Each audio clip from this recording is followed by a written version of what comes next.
and thank you for joining me in Annie Stories. In today's video, I'll be reading A.J. Glinsky's fairy tale, translated by Maud Ashurst Biggs, called The Eagles. So without further ado, let us begin our journey of Polish fairy tales. The Eagles. There was once a king who had lost his wife. They had a family of 13, 12 gallant sons and one daughter who was exquisitely beautiful. For 12 years after his wife's death, the king grieved very much. He used to go daily to her tomb, and there weep and pray, and give away alms to the poor. He thought never to marry again, for he had promised his dying wife never to give her children a stepmother. One day, when visiting his dead wife's grave as usual, he saw beside him a maiden so entrancingly fair that he fell in love with her, and soon made her his second queen. But before long, he found out that he had made a great mistake. Though she was so beautiful, she turned out to be a wicked sorceress, and not only made the king himself unhappy, but proved most unkind to his children, whom she wished out of the way so that her own little son might inherit the kingdom. One day, when the king was far away, at war against his enemies, the queen went into her stepchildren's apartments and pronounced some magical words, on which every one of them, the 12 princes, flew away in the shape of an eagle, and the princess was changed into a dove. The queen looked out of the window to see in what direction they would fly, when she saw right under the window an old man with a beard as white as snow. "What are you here for, old man?" she asked. "To be witness of your deed," he answered. "Then you saw it?" "I saw it." "Then be what I command." She whispered some magical words. The old man disappeared in a blaze of sunshine, and the queen, as she stood there, dumb with terror, was changed into a basilisk. The basilisk ran off in fright, trying to hide herself underground, but her glance was so deadly that it killed everyone she looked at, so that all the people in the palace were soon dead, including her own son, whom she slew by merely looking at him. And this once populous and happy royal residence quickly became an uninhabited ruin, which no one dared approach, for fear of the basilisk lurking in its underground vaults. Meanwhile, the princess, who had been changed into a dove, flew after her brothers the eagles, but not being able to overtake them, she rested under a wayside cross, and began cooing mournfully. "What are you grieving for, pretty dove?" asked the old man with a snow-white beard, who just then came by. "I am grieving for my poor dear father, who is fighting in the wars far away, for my loved brothers, who have flown away from me into the clouds. I am grieving also for myself. Not long ago I was a happy princess, and now I must wander over the world as a dove to hide from the birds of prey, and be parted forever from my dear father and brothers." "You may grieve and weep, little dove, but do not lose hope," said the old man. "Sorrow is only for a time, and all will come right in the end." So saying, he stroked the little dove, and she at once regained her natural shape. She kissed the old man's hand in her gratitude, saying, "How can I ever thank you enough? But since you are so kind, will you not tell me how to rescue my brothers?" The old man gave her an ever-growing loaf and said, "This loaf is enough to sustain not only you, but 1,000 people for 1,000 years, without ever diminishing. Go towards the sunset, and weep your tears into this little bottle, and when it is full—" And the old man told her what else to do, blessed her, and disappeared. The princess traveled on towards the sunset, and in about a year she reached the boundary of the next world, and stood before an iron door, where Death was keeping guard with his scythe. "Stop, Princess," he said. "You can proceed no further, for you are not yet parted by Death from your own world." "And what am I to do?" she asked. "Must I go back without my poor brothers?" "Your brothers," said Death, "fly here every day in the guise of eagles. They want to reach the other side of the door, which leads into the other world, for they hate the one they live in. Nevertheless, they, and you also, must remain there until your time be come.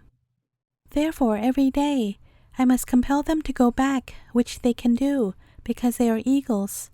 But how are you going to get back yourself? Look there." The princess looked around her and wept bitterly. For though she had not perceived this before, nor seen how she got there, she saw now that she was in a deep abyss, shut in all sides by such high precipices that she wondered how her brothers, even with eagle's wings, could fly to the top. But remembering what the mysterious old man had said, she took courage and began to pray and weep till she had filled the little bottle with her tears. Soon she heard the sound of wings over her head and saw 12 eagles flying. The eagles dashed themselves against the iron portal, beating their wings upon it and imploring Death to open it to them. But Death only threatened them with his scythe, saying, "Hence, ye enchanted princes, you must fulfill your penance on earth till I come for you myself." The eagles were about to turn and fly, when all at once they perceived their sister. They came round her and caressed her hands lovingly with their beaks. She at once began to sprinkle them with her tears from their lacrimatory, and in one moment the 12 eagles were changed back into the 12 princes, and joyfully embraced their sister. The princess then fed them all round with her ever-growing loaf, but when their hunger was appeased, they began to be troubled as to how they were to ascend from the abyss, since they had no longer eagle's wings to fly up.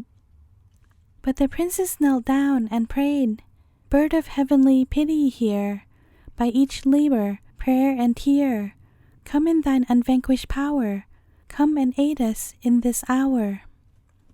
And all at once there shot down from heaven to the depths of the abyss a ray of sunshine, on which descended a gigantic bird, with rainbow wings, a bright sparkling crest, and peacock's eyes all over his body, a golden tail, and silvery breast. "What are your commands, princess?" asked the bird. "Carry us from this threshold of eternity to our own world." "I will, but you must know, princess, that before I can reach the top of this precipice with you on my back, 3 days and nights must pass, and I must have food on my way, or my strength will fail me, and I shall fall down with you to the bottom, and we shall all perish. I have an ever-growing loaf, which will suffice both you and ourselves," replied the princess. "Then climb upon my back, and whenever I look round, give me some bread to eat." The bird was so large that all the princes and the princess in the midst of them could easily find place on his back, and he began to fly upwards. He flew higher and higher, and whenever he looked round at her, she gave him bits of the loaf, and he flew on and upwards. So they went on steadily for 2 nights and days. But upon the 3rd day, when they were hoping in a short time to view the summit of the precipice and to land upon the borders of this world, the bird looked round as usual for a piece of the loaf. The princess was just going to break off some to give him, when a sudden violent gust of wind from the bottom of the abyss snatched the loaf from her hand and sent it whistling downwards. Not having received his usual meal, the bird became sensibly weaker and looked round once more. The princess trembled with fear. She had nothing more to give him, and she felt that he was becoming exhausted. In utter desperation, she cut off a piece of her flesh and gave it to him. Having eaten this, the bird recovered strength and flew upwards faster than before. But after an hour or two, he looked round once more. So she cut off another piece of her flesh. The bird seized it greedily and flew on so fast that in a few minutes he reached the ground at the top of the precipice. When they alighted, he asked her, "Princess, what were those 2 delicious morsels you gave me last? I never ate anything so good before." "They were part of my flesh. I had nothing else for you," replied the princess in a faint voice, for she was swooning away with pain and loss of blood. The bird breathed upon her wounds, and the flesh at once healed over and grew again as before.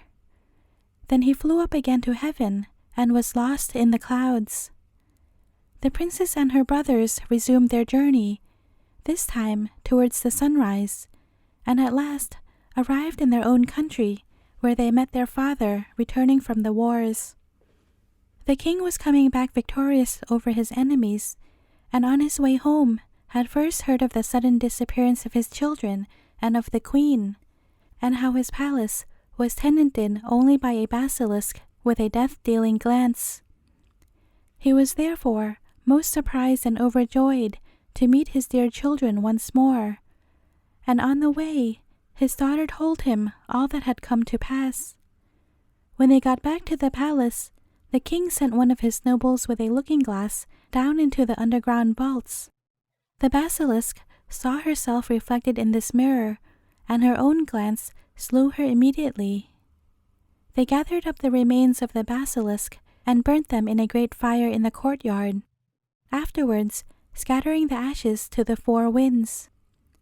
When this was done, the king, his sons, and his daughter returned to live in their former home, and were all as happy as could be ever after.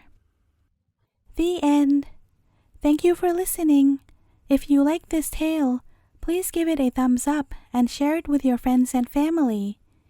Thanks for all your support, and I will see you again tomorrow with another story.